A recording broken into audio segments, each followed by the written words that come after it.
All right, so if you didn't watch the last video, we spent a lot longer trying to fix the oil leak. Finally got the oil leak done, and we were very excited to go out and road drive it, and we just keep getting let down. And yeah, if you watch the video, basically tons of smoke. Absolutely bellowing is not a good sign. Every time we floored it and accelerated and got to redline, it would just dump a load of smoke out the exhaust. So this could be very bad. It could be okay, but it could be very bad. So in this video, we are gonna find out if it's bad. So let's do it. Okay, back on this. I know we said we were gonna take a break, but we're not. We're not. Crack on. I can't stop thinking about it and I wanna figure it out. So we're gonna figure it out. Step one, is it burning oil or is it from something else? It's oil. It's definitely burning oil. The smoke was blue and yeah, we found a fix. So we have fixed the smoke coming out of the exhaust. We haven't fixed the reason why it's doing that, but we're gonna show you. We blocked off a PCV valve. Yep. And we've run a pipe from the engine which would normally go to the PCV valve. And we vented it to atmosphere. Cool. Start the car. Nothing. I don't think this car has any issues when it's cold. No. The issues come when it's hot. So we're gonna get it hot again, and we're gonna see if loads of smoke or oil is coming out of that vent tube. Oh, that stinks.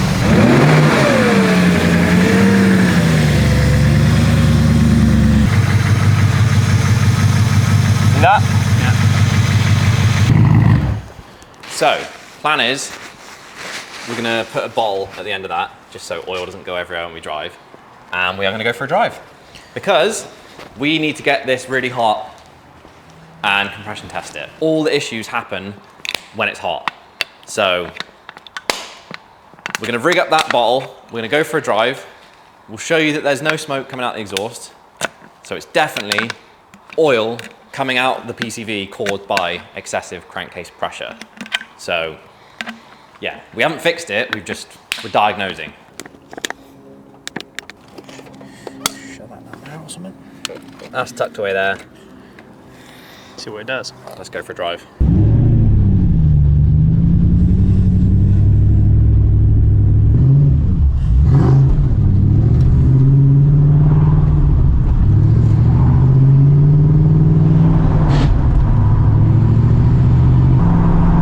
So lovely when it's cold. I know.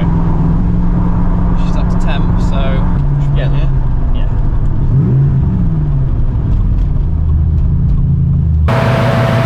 Right.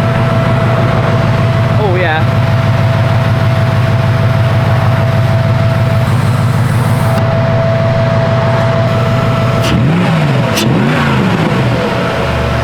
Yeah, look how wet it is, look. Look at all that truffle butter. All right, car's hot. We're gonna give it a rag and see if any smoke comes out the exhaust. I don't think it will, because I think that is definitely the source of all the oil, so let's have a look.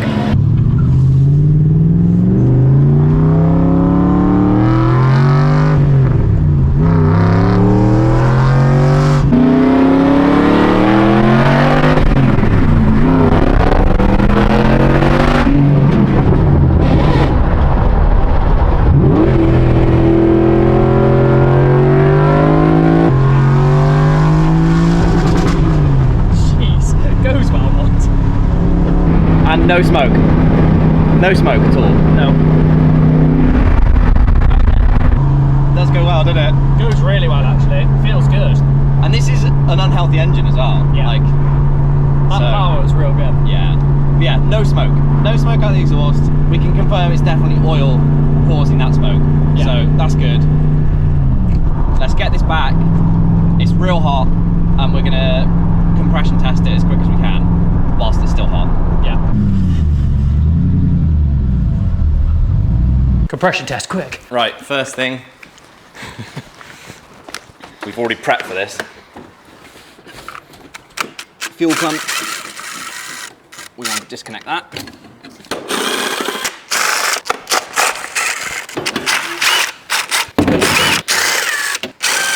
Oh, yeah, hot.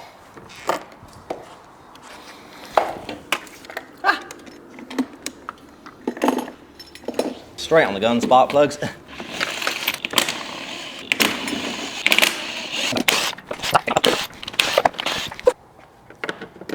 of oil. Full of oil. So something is causing too much crankcase pressure.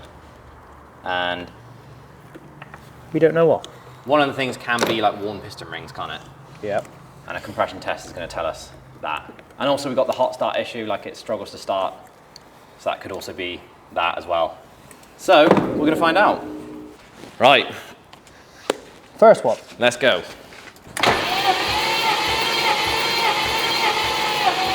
Stop. 125. Stop. 125.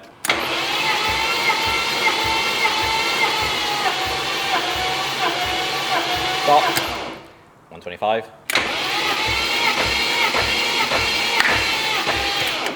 125. On to bank 2.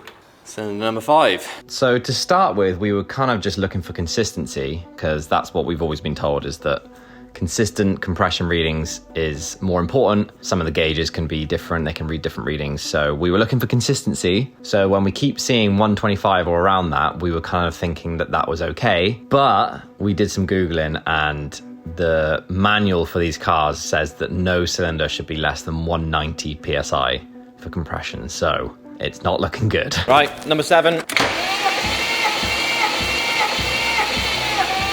Stop. Last one. If I was a betting man, I would say this is going to be 125 as well, wouldn't you? Yep. Last one.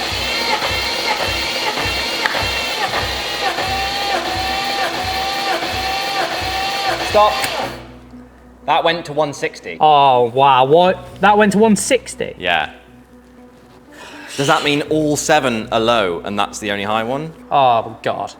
Right, I need to tell something else. I need to address something else as well. Yeah. He builds fences for a living, I make clothes for a living. Just, you gotta remember that. Doing this build has taught me so much, and like I've learnt loads, but yeah, we still get to certain points and we don't have the experience of mechanics. So try to remember that. Yeah, you might be screaming at the screen being like, oh my God, obviously it's this, but we are not that clever. No, we're not And mechanics. sometimes all it takes is a bit of Googling and you learn stuff. So after we did a bit of Googling, we found out about this thing called a wet compression test, which is basically where you put a little bit of oil in the cylinder. And what it's going to do is, if the piston rings are bad, then the oil will help seal the piston. So if we compression test with the oil in and the reading jumps up, it means that the piston rings are bad. Right, go on.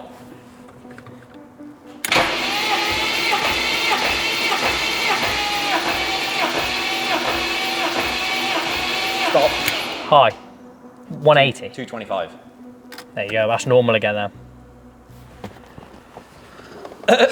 I'll put on the chair. She's buggered. Got 125 on 7 of them and 160 on 1 of them. Yeah, I reckon you've Yeah. got We that put was one good one. we put oil in one, a 125 one, and it went up to 225. Yeah, it's then. Yeah. The rings are Rings in it. Does that mean that the oil's basically sealing it then? Is that what? Yeah, so the oil just basically seals the It's ring doing what properly. the rings are doing. Or doing what the rings Yeah. should do. Should be doing. Yeah, pretty much. Alright, safe. Big dog, legend. Bye bye. Ta-da. No problem. Engine's gone then. Oh, that is a bit of sweet relief. Yeah, engine's Yeah. If you think about it, bad rings would equal excessive crankcase pressure, and bad rings would also mean it wouldn't start when it's hot, which is the 2 issues we have. Engine's gone. I'm going home. Dead. So, this thing is going to come out, innit? Because what's behind you, baby? This is why we're kind of buzzing. Yeah. This is my original engine. I bought this 3 years ago. We then bought the V8 parts car, which this engine came in, and I was deciding whether to use that one or that one, and at the time, we'd seen this one run, and this was like more of a tested engine. Yeah. So it was a better bet, It was a better bet. but sometimes the favourite doesn't always win. This one is bad. This one we don't know, but we also have a slightly different change of plan, which you'll see later on in the video. All right, so engine bad, compression's bad. So it's either 2 things.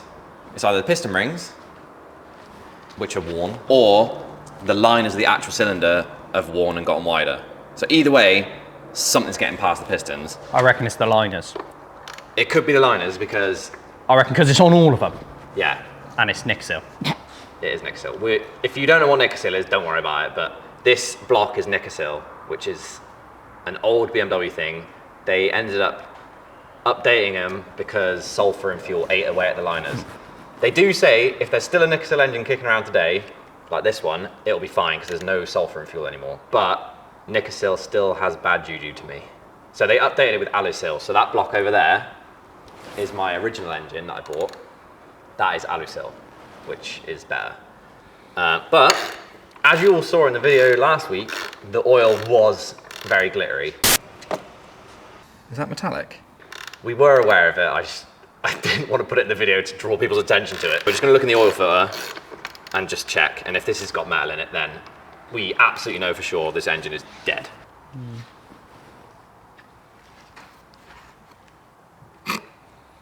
There's metal in there. Oh, there's a little bit in there, yeah. Yeah, so it's got a little bit in there. Check that side. Oh my god, it's littered. There's tons. Look at that. All right, so that could either be the liners, the Nixil liners, or it could be the bearings. Either way, Anyway, the bottom end of this engine is toast and it's coming out. We've got a plan and it's a very fun plan, which is why we're smiling and not depressed. no, it's actually great. So this is a blessing in disguise. Yeah, it is. Long story short, we're pulling this engine Yeah. right now. Yeah, let's pull it. M60 speedrun. Yeah, speed run. We're going to try and get this pulled in 2 hours because Andy's got to go to the airport because he's going to Italy. Step one, easier on the E36 is to take the front end off, Yeah, I think, anyway. So, it is, I'm sure. but we can't take the front end off until we do the radiator because the radiator is attached to it. So drain the coolant. Yeah. Oh, it's missed! Lovely.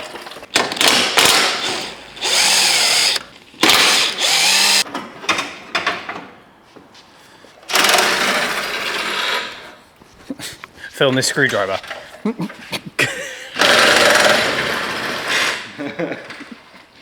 Is that the dodgy one? Yeah.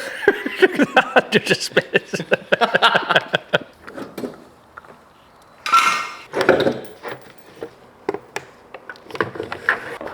Oh yeah, Daddy. Hey!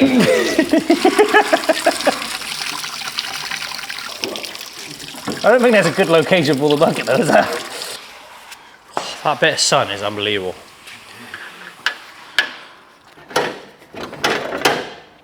Right. Let's get That could be a cooking segment. cooking segment is just us picking up Tim Hortons. All right, why don't we get the front end off and then we'll go get Tim Hortons. Grab the angle grinder then. Boot release.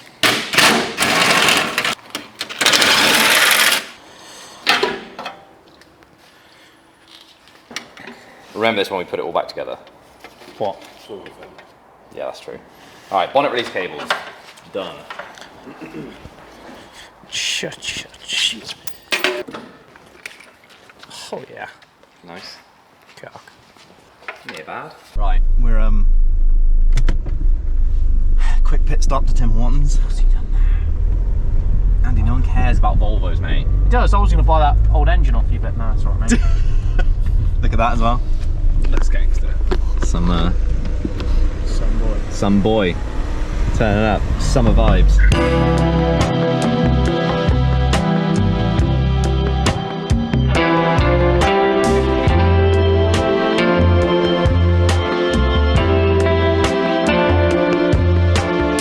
Can I get 3 big breakfast wrap meals, please?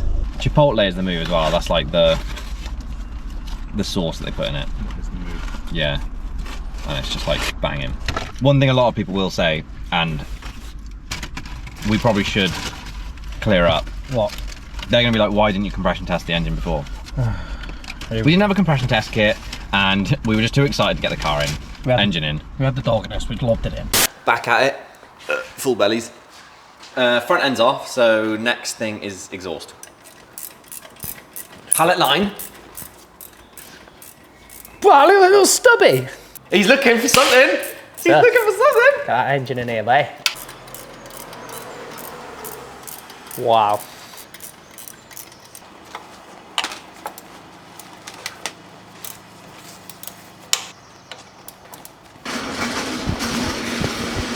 just lob it in here, that'd be class. Yeah, sweet. Yeah. Mint. Another one. Another one. We're not going to tell you what this one is though. This is a surprise for next week because we've got to figure out some plans first and we've got to figure out what we're doing. But we've got an M60B40 there and then whatever this is. 2JZ GTE there. Yeah, something like that, yeah. And we're just going to go like that, flip a coin, pick one. Which one's going in? Nah, this is something though and it's very exciting. So this is why I'm happy to be pulling that out. Yeah. Yeah. Exhaust. Done. Prop. Prop.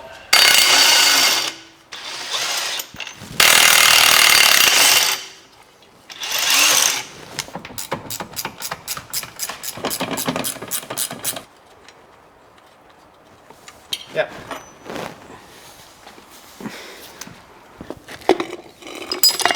I'm going to do a giveaway. We're going to do an air freshener pack. There is 7 of our finest air fresheners in here.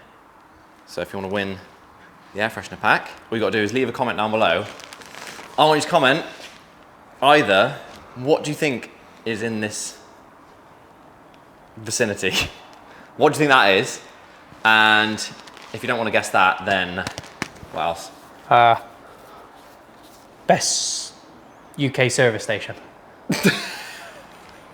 Best UK service station, what do you reckon? And I'll pick the winner at random to win this. But also, like the video, please. Thank you. Because last time I asked you to like it, you all liked it, and then our video did better. So hit the like button down there. That is the winner from the last video as well. Right, what's next? Shifter. The shifter. Yeah. Yep. Shifter. Done.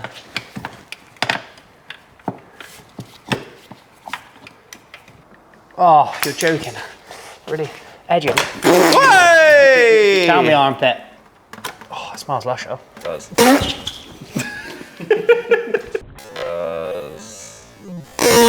Click of a lighter now, we're just... Straight in the face. That tash would finally go. She ain't going nowhere. £1. £2. Engine mount. Next thing we've got to take off is the steering rack, because if you come under here, like around here, it's basically we've like intertwined it with the exhaust manifolds, so it'll get stuck. So we've got to take this off. But this is a bit of a pig because it was so tight, we basically have to take the steering rack out and move the steering rack back and forward to get it out.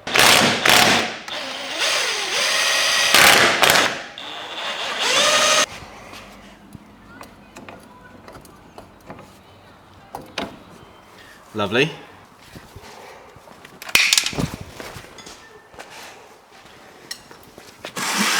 Clutch slave. I think that should be everything done from underneath, right?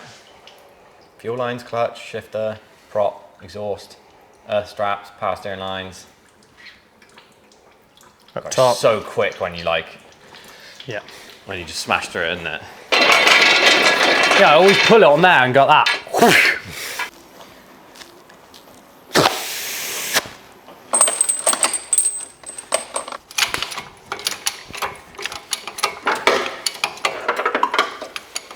Yep, then pull out. And wait. Oh, look at that little. Just that. That would have been the snapper. Just been absolutely crushed. Yeah, keep going.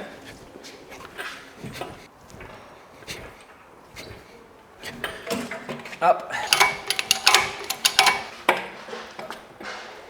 We nailed that. That was nice. And our first rodeo. So what time was that? 9 o'clock we started, it's 11:52. And it's out. And that included an hour for Tim Hortons. Yeah, so 2 hours. Decent. Not bad.